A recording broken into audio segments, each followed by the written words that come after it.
If someone had told me that driving a drunk woman home would completely change my life, I would have laughed. If they had told me that the woman would later stand in front of her father, hold my hand, and say, "Dad, meet your future son-in-law," I would have thought they were insane.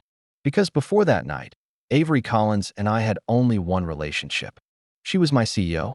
I was one of her employees. Nothing more. Avery Collins was famous inside our company. Everyone knew her name. At 29 years old, she was already the CEO of Collins Technologies, one of the fastest-growing software companies in the country. She was brilliant, focused, unbelievably successful, and completely impossible to read. People called her the Ice Queen. Not because she was cruel. Actually, she was fair. She paid attention to details. She protected her employees. She never made decisions based on emotions. But nobody knew what she was thinking. Nobody got close to her. The executives wanted her approval. The investors wanted her attention. The media wanted a story about her. But nobody knew Avery Collins as a person. And honestly, neither did I. I was just a software engineer working on one of her company's major projects. I wasn't the loudest person in the office. I wasn't trying to impress anyone, especially not Avery. My coworker Daniel once told me I was probably the only man in the company who didn't try to find a reason to talk to her. We were at the annual company celebration when he brought it up. "You know you're weird, right?" Daniel said. I looked at him. "What did I do now?" "You just walked past Avery Collins without saying anything." "So?" He stared at me. "So? Reed, half the guys here would trade their car to get 5 minutes with her." I laughed. "She's my boss." "That's your answer?" "Yes." Daniel shook his head. "You're either the smartest guy here or the dumbest." "I'm just trying to keep my job." That was the truth. Avery Collins lived in a world completely different from mine. She belonged in boardrooms. I belonged behind a computer screen. There was no reason for our paths to cross. Until that night. Around 10 o'clock, I decided to leave the party early. I wasn't interested in staying around just to make small talk with executives. I was walking toward the exit when I saw someone standing near the entrance. At first, I almost didn't recognize her. Avery. She was alone. No assistant. No security. No group of executives around her. Just her. She was looking down at her phone, but she wasn't typing anything. She was just staring at the screen. Something felt wrong. I noticed the slight redness in her face. She was drunk. I stopped. My first thought was simple. Someone else would handle it. Someone always handled things for Avery Collins. But then she looked up and saw me. "Reed?" I froze for a second, because that was the first time she had ever said my name. Not Mr. Carter. Not the engineer from development. Just Reed. "Ms. Collins." Her eyebrows lowered. "Why do you still call me that?" I looked confused. "Because you're my boss." For a moment, she just stared at me. Then she laughed. Not the polite smile she used during meetings. Not the professional expression she gave investors. A real laugh. "You're afraid of me." I shrugged. "A little." That made her laugh again. "You're the first person who admitted that. I'm also probably the first person who doesn't want anything from you." Her smile slowly disappeared. I realized my words sounded harsher than I intended. "I mean, no." She looked at me carefully. "That's exactly what you mean." I didn't know what to say. Avery looked away, then quietly said, "Everyone talks to me because I'm Avery Collins." She paused. "CEO, founder, the person who signs checks." Then she looked back at me. "But you talk to me like I was just a person." I smiled slightly. "Because you are." Something changed in her expression. Like nobody had ever said that to her before. A few seconds passed. Then she said, "Take me home." I blinked. "Your driver?" "I don't want him." "Your assistant?" "I don't want someone from work." I hesitated. "Then why me?" Avery looked at me, and her answer surprised me. "Because you don't look at me like everyone else." I didn't know what to say, so I just nodded. "Okay, I'll take you home." The entire drive was quiet. The woman who could control an entire company barely spoke. She wasn't the CEO everyone knew. She was just Avery. Someone tired. Someone who carried too much. Halfway there, she suddenly asked, "Reed?" "Yeah." "If I wasn't the CEO?" She looked out the window. "Would you still talk to me?" I thought the question was strange, but my answer was obvious. "Of course." She turned toward me. "Why?" I thought for a moment. Then I said, "Because you'd still be Avery." She didn't respond. She just looked at me. And I had no idea that a simple sentence would stay in her mind for a very long time. When we arrived at her house, I unlocked the door. "You're home." She didn't move. "Read." "Yeah. Thank you." I smiled. "No problem." She shook her head. "No." I looked at her. "No." She smiled softly. Not everyone would have done that. I didn't understand what she meant. I thought it was just a small moment. A favor. Something I would forget in a few days. I was wrong. Because the next morning, something happened that shocked the entire company. The first question Avery Collins asked when she arrived at work was, "Where is Reed?" And for the first time in company history, the Ice Queen was looking for someone. Not because she needed an employee, because she wanted to see him. I thought the night I drove Avery Collins home would disappear like every other random moment in my life. A strange situation. A conversation I would remember for a while. Then back to normal. I was wrong. Because when I walked into the office the next morning, something felt different. People were looking at me. Not in a bad way. More like they knew something I didn't. Daniel was the first person to approach me. He walked over with a coffee in his hand and stared at me. "Okay." I put my bag down. "Okay, what?" He looked around to make sure nobody was listening. "What did you do last night?" I frowned. "Worked on my social life for once." "Read." His expression became serious. "What happened with Avery?" I almost dropped my laptop. "What are you talking about?" Daniel leaned closer. "She asked about you." I paused. So. He repeated my words from yesterday. "Read, Avery Collins does not ask about people. She asked about the project." "No." Daniel shook his head. "She specifically asked, 'Has Reed arrived yet?'" I stared at him. "That doesn't mean anything." Daniel looked at me like I had lost my mind. "You drove the Ice Queen home, didn't you?" I stayed quiet. That was enough of an answer. His eyes widened. "You actually did. Keep your voice down. Are you insane? I helped someone get home safely. You helped the CEO get home safely." "Yes." Daniel pointed at me. "That's exactly what I'm talking about." I ignored him and opened my computer. I had work to do. At least, that was what I told myself. But then, around 10 minutes later, my phone buzzed. I looked down. One message.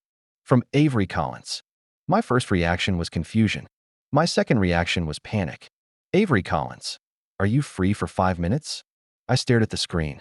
Daniel immediately noticed. "Oh no." I looked up. "What? That's her." "How do you know?"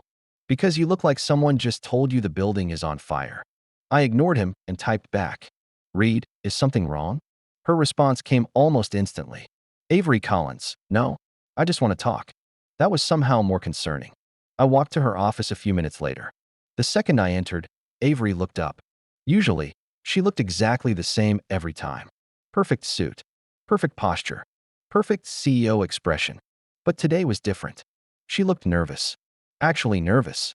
"Sit down," she said. I sat across from her. "Is this about the project?" "No." The answer came too quickly. I raised an eyebrow. "Then what is it about?" She looked away for a second. Then she said, "Last night." I immediately understood. "Oh." Avery folded her hands. "I wanted to thank you again." "You already did." "I know." She paused.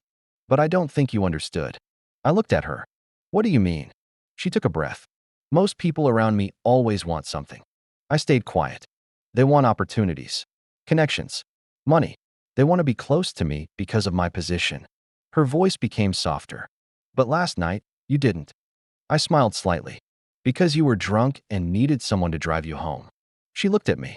"That's exactly what I mean." "What?" "You made it sound simple." I didn't understand.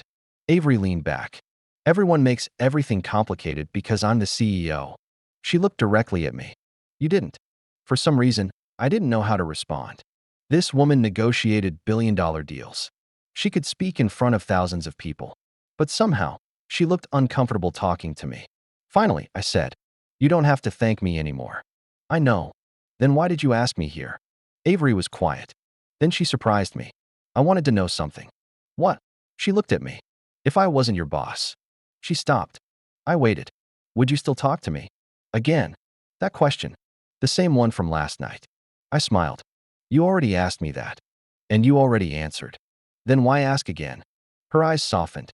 "Because I wanted to hear it when I was sober." I didn't know what to say. Avery Collins was not supposed to care about my answer.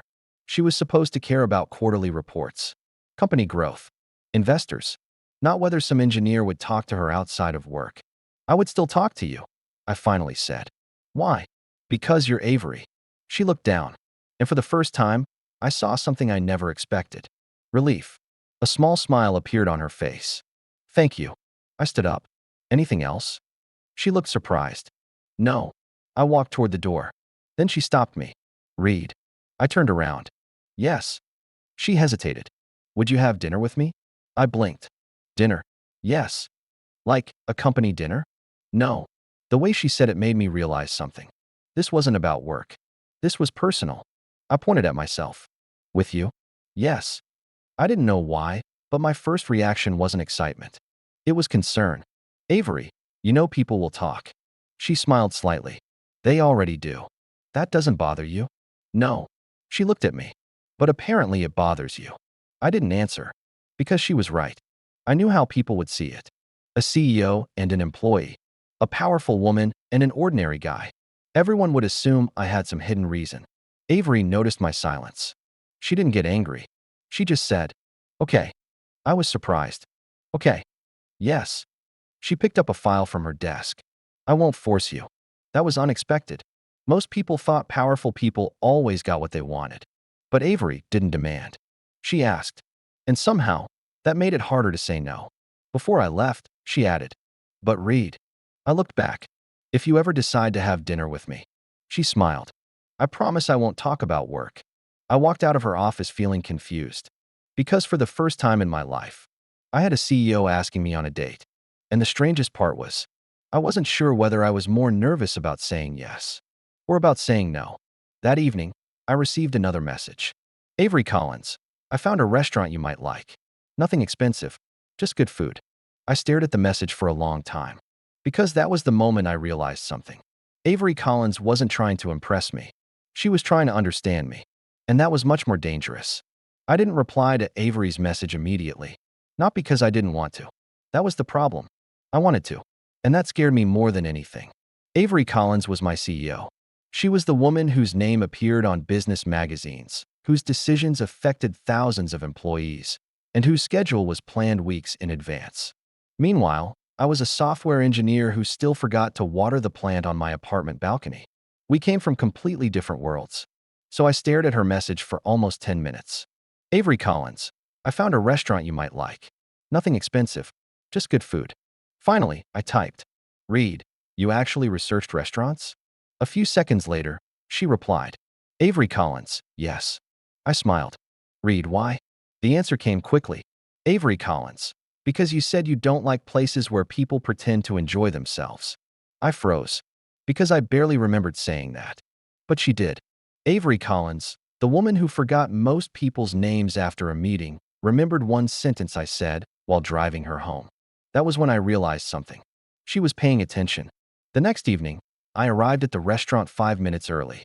I expected Avery to arrive with security, or an assistant, or at least someone who made it obvious she was one of the most powerful women in the city.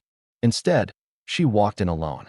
No bodyguards, no business calls, no CEO attitude, just Avery. She smiled when she saw me, and I had to admit something. She looked different, not because she dressed differently, because she wasn't hiding. You came, she said. I smiled. You invited me. For some reason, that made her laugh. You make everything sound so simple. Because it is. She tilted her head. Not for me. I looked at her.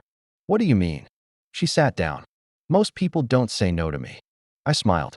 That sounds like a problem. It is. She picked up the menu. Everyone says yes because they want something. And you think I'm different? She looked up. I know you are. I didn't answer. Because I didn't want to admit how much I liked hearing that. The dinner was surprisingly normal. We didn't talk about stocks.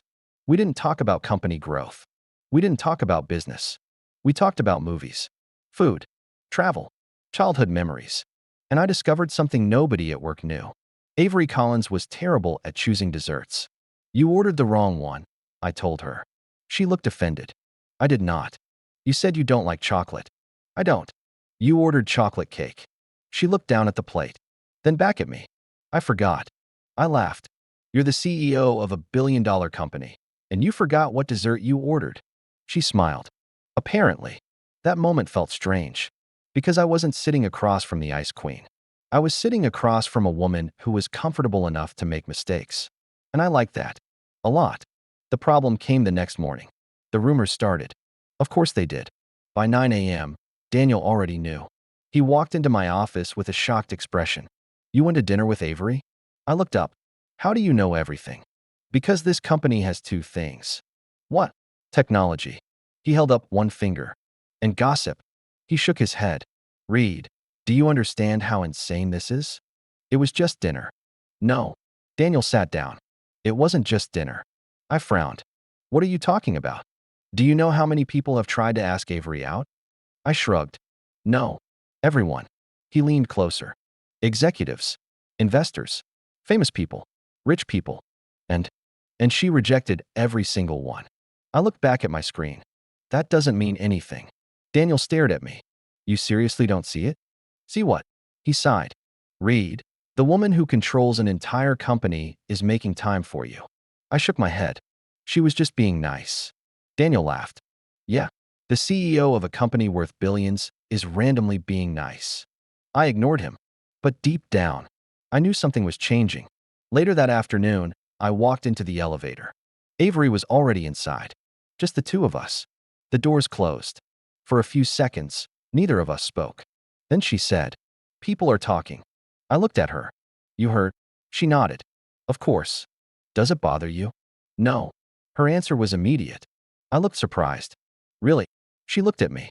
"Reed, I spent years building a company while people criticized every decision I made." She stepped closer. "I'm not afraid of people talking." I didn't know what to say. Then she added, "But I'm worried about you." "Me?" "Yes." "Why?" "Because you care too much about what people think."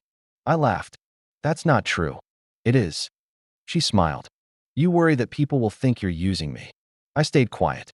Because she was right. Avery looked at me seriously. "Do you know what I think?" "What?" "I think you're the only person in my life who worries about using me." That sentence hit harder than I expected. The elevator doors opened. Before she walked away, she stopped. "Reed." "Yeah. Next week, there's a company event." "Okay. Come with me."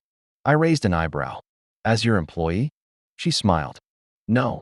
As my date." I stared at her. "Avery." She interrupted me. "I know." She smiled. "You're going to tell me we're different." I stayed silent.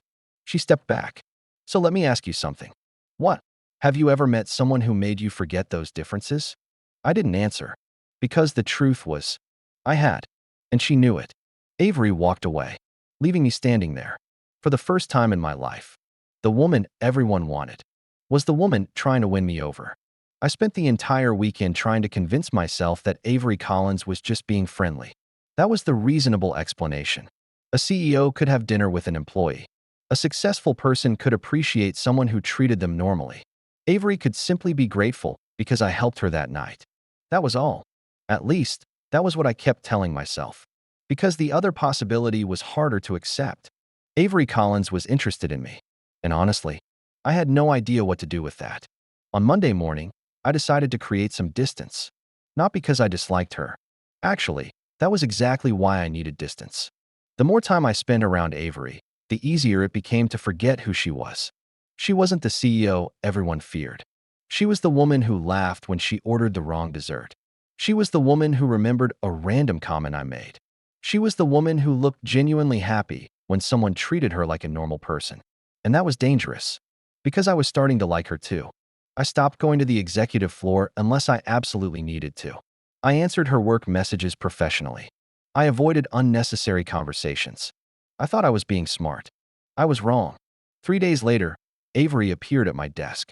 The entire office went silent. Not because she was there. Because she never came to our department. People immediately started pretending to work while secretly listening. Avery looked at me. "Can we talk?" I stood up. "About the project?" "No." I already knew the answer. I followed her to an empty meeting room. The second the door closed, she crossed her arms. "You're avoiding me." I was surprised by how direct she was. "I'm not." "You are." "Avery, you stopped drinking coffee downstairs because you know I usually go there." I froze. She noticed. "You changed your lunch schedule." I looked away. "You noticed that?" "Yes." There was something almost funny about it. A woman who managed thousands of employees had noticed when I changed my lunchtime.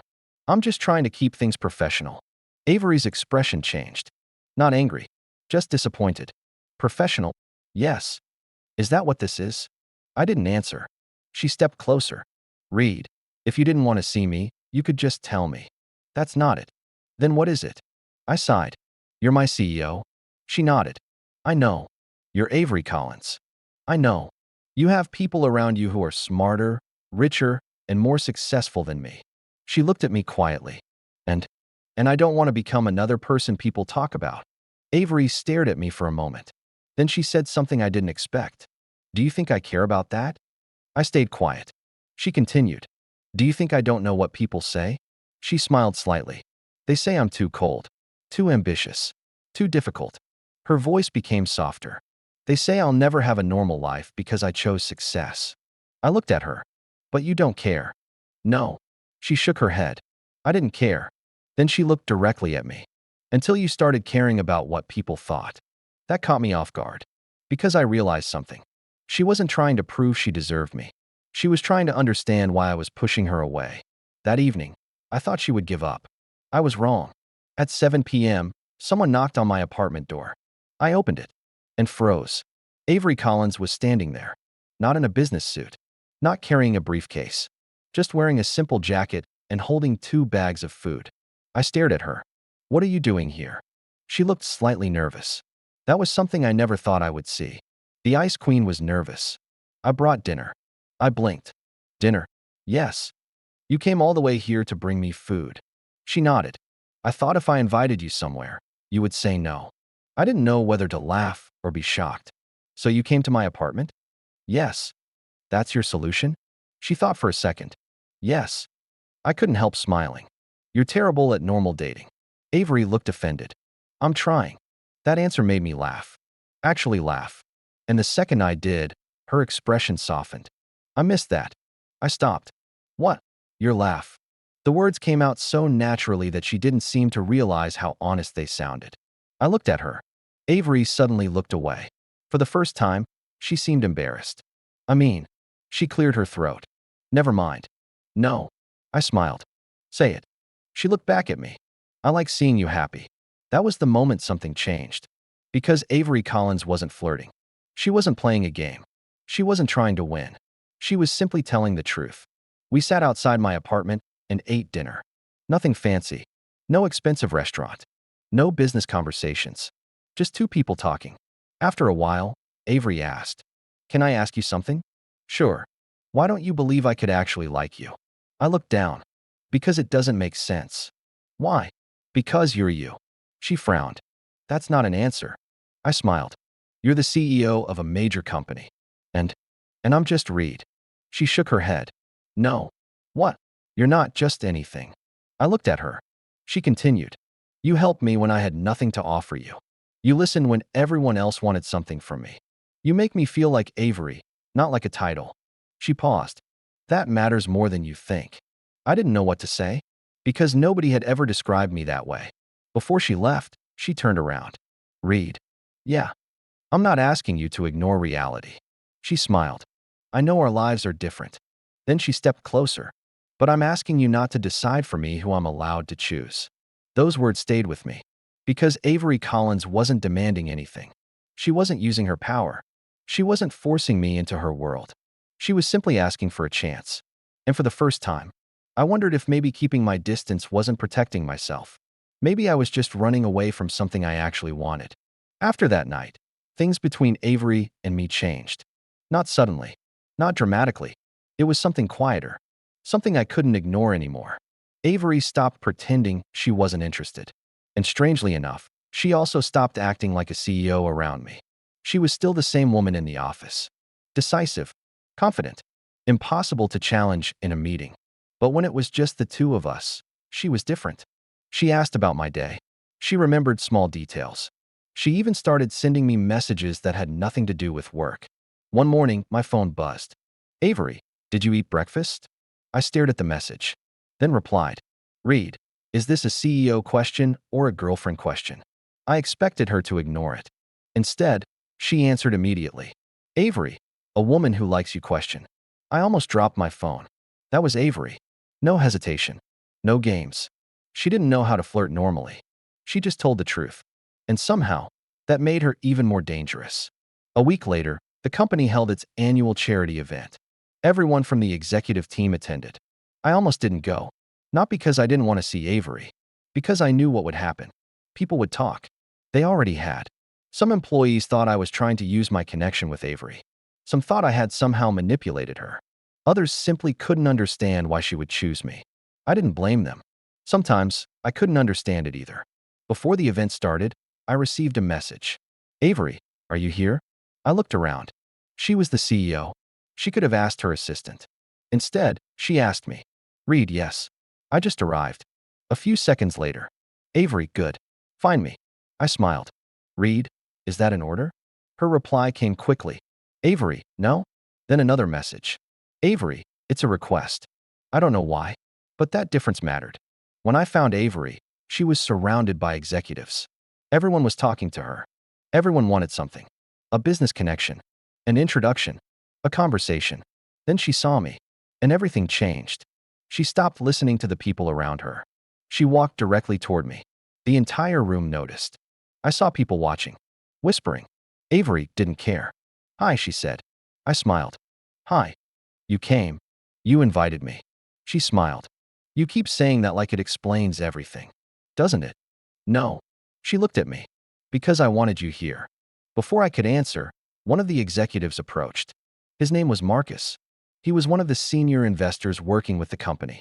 He looked at me, then at Avery. Interesting. Avery's expression changed slightly.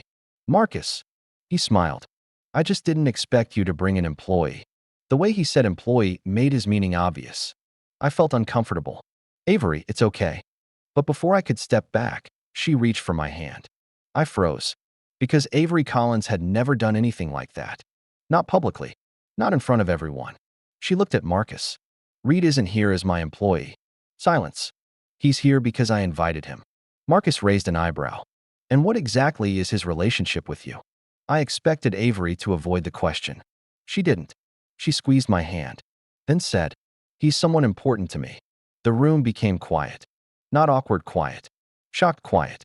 Because everyone knew Avery Collins didn't say things she didn't mean. Marcus laughed slightly. I see. But I could tell he didn't. Not really. Later that evening, I found Avery outside.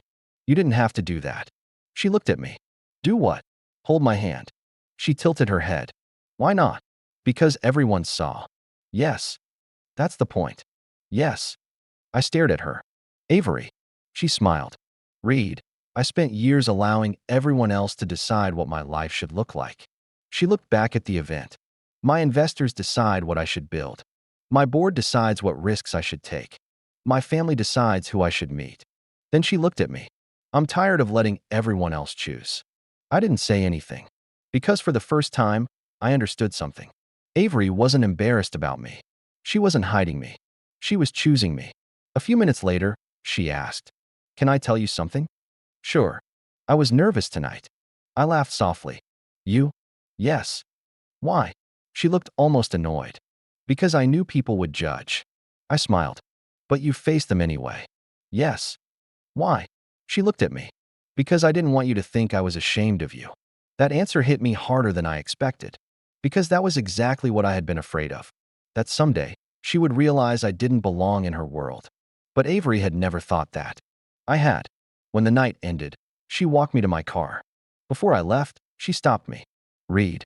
Yeah. Are you still trying to stay away from me? I looked at her. Honestly. No. I wasn't. Not anymore. But I wasn't ready to say that. So I smiled. I'm trying. She laughed. That's not very convincing. No. No. She stepped closer. Good. I raised an eyebrow. Good. Yes. Why? Her smile was soft. Because if you were really trying to leave. She paused. I'd have to try harder. I laughed. And she smiled. That was the moment I realized something. The most powerful woman I had ever met. The woman who could buy companies and change industries. Was standing in front of me worried about one simple thing. Not losing a deal. Not losing power. Not losing control. Losing me. After the charity event, something changed. Not between Avery and me. Between Avery and everyone else. Before, people saw her as someone impossible to reach. The CEO who never made mistakes. The woman who always knew the right answer. The person who could walk into a room and make everyone nervous. But after that night, people saw something different. They saw her choose someone. And that someone was me. I didn't know whether that was a good thing. Because attention was never something I wanted. Especially this kind of attention. One morning, I walked into the office and heard two employees talking. I still don't understand it. What? Avery Collins. She could literally date anyone. The other person laughed. Maybe that's why she chose someone who doesn't care about her money. I kept walking. But those words stayed in my head. Because that was exactly the problem. I didn't want to become famous because I was Avery's boyfriend. I wanted to be Reed. The same person I had always been. And I wasn't sure if that was possible anymore. That afternoon, Avery called me into her office. When I entered, I immediately knew something was wrong. She wasn't looking at reports. She wasn't answering emails. She was staring at a document on her desk. What happened? She looked up. You heard the rumors. It wasn't a question. I sat down. Some of them. Avery sighed. The board is concerned. I expected that. About me? No. She looked at me. About you. I stayed quiet. She continued. They think our relationship creates a distraction. I laughed quietly. I guess they're not wrong. Avery frowned. Don't say that. I looked at her. What? Don't talk like you're a problem. I didn't answer. Because deep down, that was exactly how I felt. Avery noticed. She always noticed. Reed. Yeah. Look at me. I did. She leaned forward. You think I don't understand the difference between my world and yours? I didn't respond. Of course I do. Her voice softened. I know people will judge you. Then maybe they're right. The second I said it, her expression changed. Not anger. Pain. Avery. No. She shook her head. Do you know what hurts? I looked at her. It's not the board. It's not the investors. It's not strangers online. She paused. It's that you believe them. That sentence hit me harder than I expected. Because she was right. I had been worried about everyone else. But I never stopped to think about what Avery wanted. That night, I decided to do something. I was going to step back. Not because I didn't care about her. Because I cared too much. I didn't want my presence to hurt her career. So I went to her office after work. She was still there. Of course she was. Avery Collins worked harder than anyone I knew. When she saw me, she smiled. You came. I nodded. We need to talk. Her smile disappeared. Okay. I took a breath. Avery, maybe we should slow down. She became completely still. Why? Because your life is complicated. So, I don't want to be the reason people question you. She stared at me, then quietly asked, Is this what you want? I didn't answer. Because the truth was no. But sometimes wanting something wasn't enough. Avery stood up. She walked around her desk, then stopped in front of me. Reed. Her voice was calm, but I could hear the emotion underneath. Do you know what I have spent my entire life doing? I shook my head. Trying to be perfect. She smiled sadly. Perfect daughter. Perfect CEO. Perfect leader. She looked at me. And do you know the first thing I ever chose just because I wanted it? I didn't speak. You. I froze. Avery continued. Not because you can help my company. Not because you can improve my image. Not because you have something I need. She shook her head. Because when I'm with you, I don't feel like I have to be Avery Collins, CEO. I can just be Avery. I didn't know how to answer. Because nobody had ever said something like that to me. She reached out. Not as a CEO. Not as someone powerful. Just as a woman. Don't decide for me that you're not enough. I looked at her. She smiled slightly. That's my job. I laughed. Even then, she could make me laugh. You're impossible. I know. You're also very confident. Yes. Annoyingly confident. Yes. She smiled. But am I wrong? I looked away. And she knew. The next day, something happened that changed everything. A major competitor released a public statement attacking Collins Technologies. They claimed the company's newest software had security issues. The news spread quickly. Investors became nervous. The board demanded answers. Everyone expected Avery to handle it. And she did. But this time, she asked for my help. Not because she had to. Because she trusted me. I spent the entire night reviewing the system. And I found something. The problem wasn't our software. Someone had manipulated the external testing data. It was a setup. When I showed Avery the evidence, she immediately understood. This can expose them. Yes. She looked at me. You're sure? I wouldn't tell you if I wasn't. She smiled. I know. That simple trust meant more than anything. The next morning, Avery faced the board. The executives expected excuses. Instead, she presented proof. Within hours, the entire situation changed. The competitor's accusation collapsed. The media changed the story. Investors stayed. And Collins Technologies came out stronger. After the meeting, Avery found me. You saved us. I shook my head. No. Yes. Avery. She interrupted. You keep doing that. Doing what? Acting like what you do doesn't matter. She smiled. You don't see yourself the way I see you. I looked at her. How do you see me? Her answer came without hesitation. As the person I want beside me. That evening, she walked me outside. The company building was behind us. Her entire world. Her empire. Everything she had built. But she wasn't looking at it. She was looking at me. Reed. Yeah. I want you to know something. What? No matter what happens. She held my hand. I'm not choosing between you and my company. She smiled. Because you're not taking anything away from my life. You're adding something I never had. I looked at her. What? Avery answered softly. Someone who chooses me. And in that moment, I finally understood. The woman everyone thought had everything had been searching for the one thing money could never buy. Someone who loved her before knowing her title. Someone who saw Avery. Not the CEO. Not the name. Just her. After everything that happened with the company, I thought things would become easier. I was wrong. Because winning a battle with the board was one thing.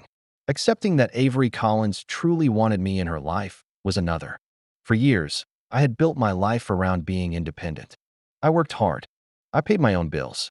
I never expected anyone to save me. Then Avery came into my life and turned everything upside down. Not by changing who I was, by making me question why I always believed I had to stand alone. A few weeks after the company crisis, Avery invited me to spend the weekend with her. Not at a business event. Not at some expensive gathering. Just a normal weekend. At first, I thought she was joking. You? She looked confused. Me? You're asking me to spend a whole weekend doing nothing? She crossed her arms. Yes. I smiled.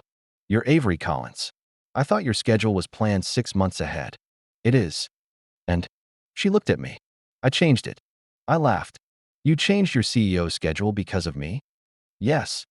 She said it so naturally that I didn't know how to respond. Avery had never been someone who explained herself. She made decisions. People followed. But with me, she always explained. Always gave me a choice. That was something I noticed more and more. Avery had power over thousands of people. But she never used that power on me.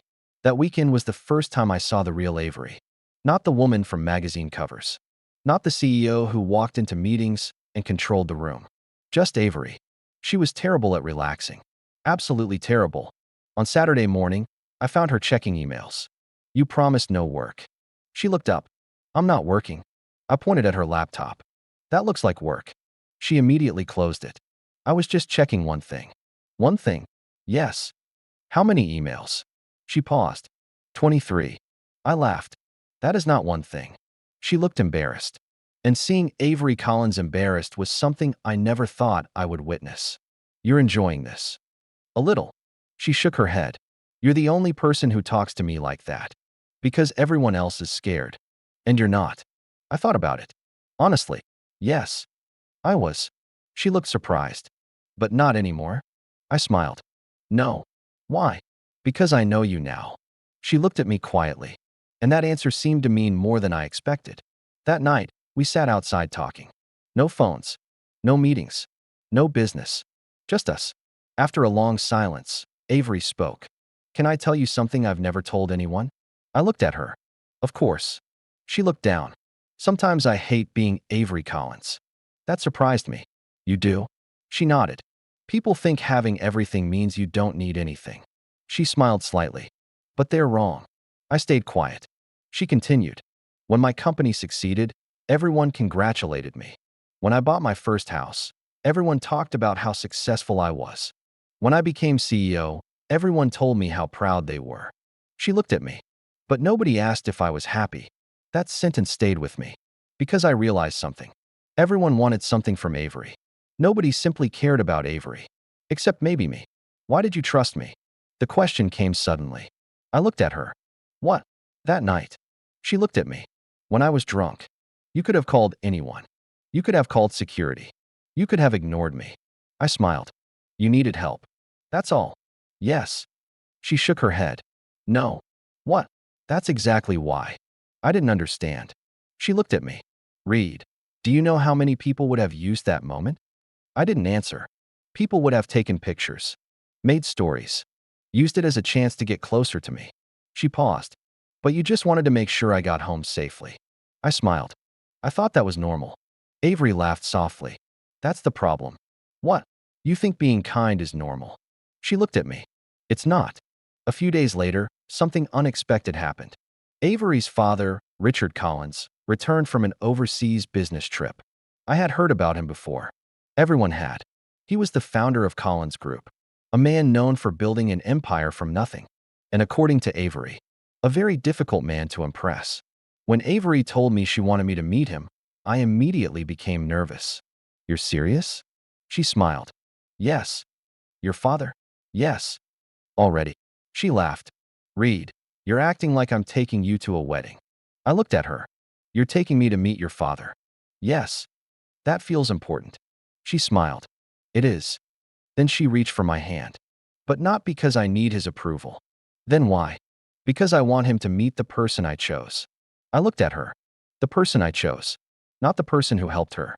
Not the person who worked for her. The person she chose. Before we arrived, I asked, what if he doesn't like me?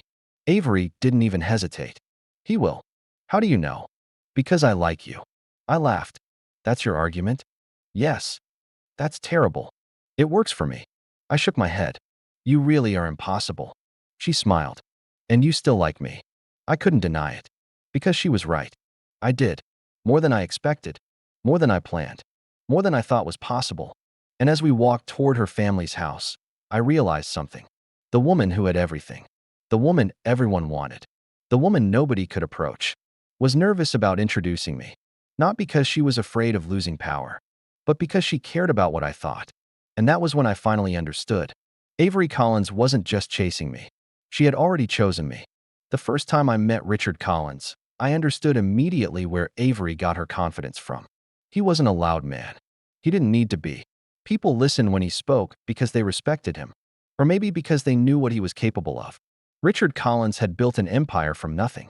And now I was standing in his house as the man his daughter had chosen. Honestly, I felt like I was walking into a job interview I never applied for. Avery noticed. Of course she did. She always noticed everything about me. You're nervous. I looked at her. I'm not. She smiled. You are. I'm just trying to make a good impression. She tilted her head. Why? I looked confused. Because he's your father. She shook her head. No. What? You're trying to prove yourself again. I stayed quiet. Because she was right. Avery stepped closer. Reed. Yeah. My father doesn't decide whether you're good enough for me. She smiled. I already decided. That simple sentence calmed me more than anything else could have. Because that was Avery. She didn't say things just to make me feel better.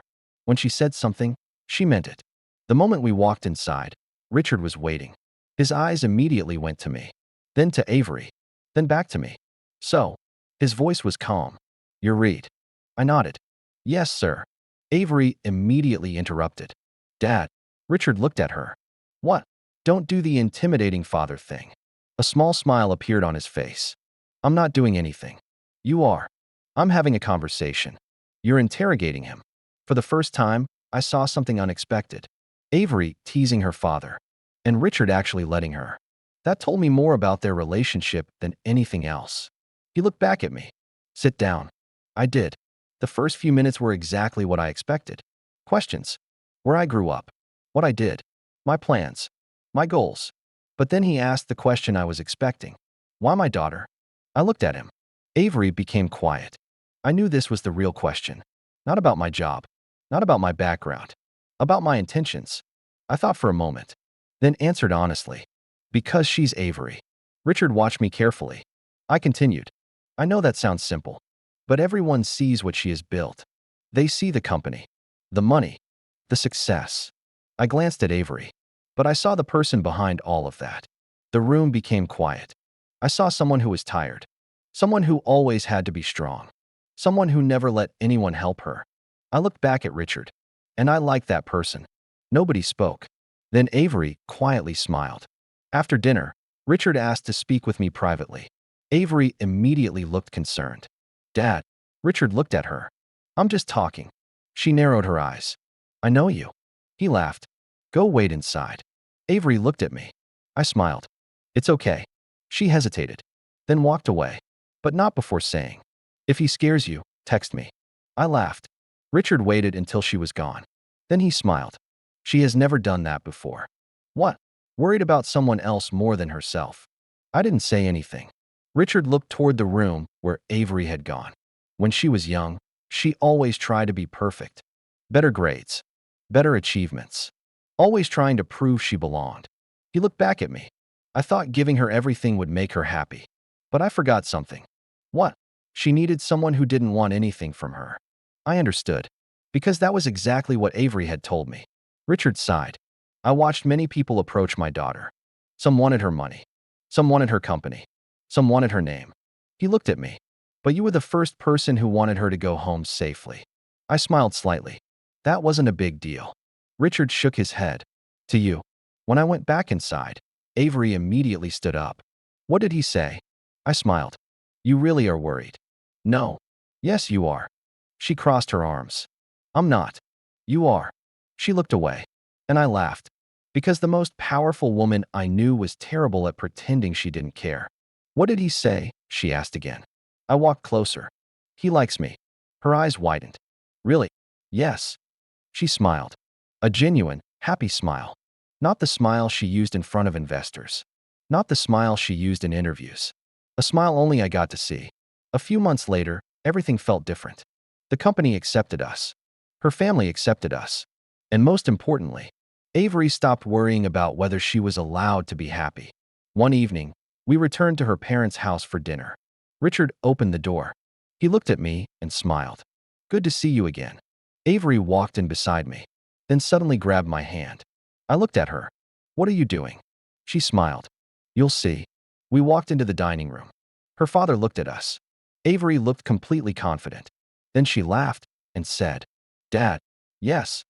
Meet your future son-in-law. I froze. Avery. She looked at me. What?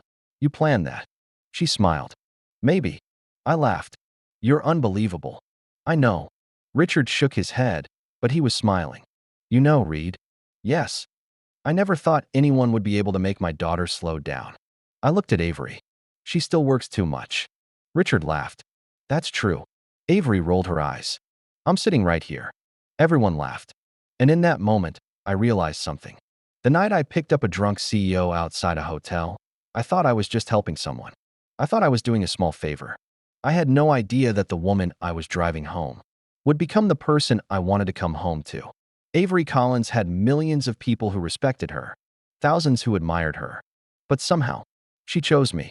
Not because I was powerful, not because I could give her something, but because I was the first person who saw her without the title. And maybe that was the greatest thing I ever gave her. Not success, not protection, not a perfect life, just a place where she could finally be herself. And in return, the Ice Queen gave me something I never expected. Her heart.